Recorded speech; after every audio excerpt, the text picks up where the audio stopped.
চাঁদপুর পৌরসভার ৫ নং ওয়ার্ড ব্রিজের গোড়া থেকে পুরানবাজার সংলগ্ন যে পুরানবাজার সংযোগ রঘুনাথপুর যে রাস্তাটি রয়েছে সেই রাস্তাটি আপনারা দেখতে পাচ্ছেন। এইভাবে কিন্তু এক পাশ ভেঙে একাকার হয়ে গেছে। আমরা কিন্তু রয়েছি সোনালী চাঁদপুরে। আপনারা দেখতে পাচ্ছেন যে এটা একটা পাশে খাল। এই খাল সংস্কার করার কারণে কিন্তু এই রাস্তাটির এক পাশ দেখতে পাচ্ছেন। আমরা কিন্তু সেটা তুলে ধরেছি।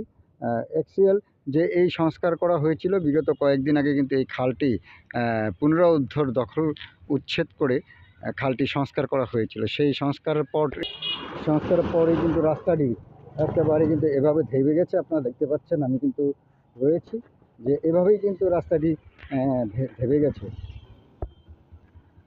এখন বর্তমানে কিন্তু রাস্তাটি ঝুঁকির মুখে রয়েছে। যে কোনো মুহূর্তে কিন্তু বড় ধরনের দুর্ঘটনার আশঙ্কা করছেন স্থানীয় বাসিন্দা সহ সকলজন। আর এখান দিয়ে ছোট বড় সকল যান চলাচলের সময় কিন্তু দুর্ঘটনার শিকার হচ্ছে রাতের বেলায়, এমনটাই কিন্তু আমাদেরকে জানিয়েছেন। তাই পৌর প্রশাসক এই বিষয়ে কিন্তু নজর দিয়ে রাস্তাটি সংস্কারের দাবি করেছেন স্থানীয় বাসিন্দা সহ সচেতন মহল।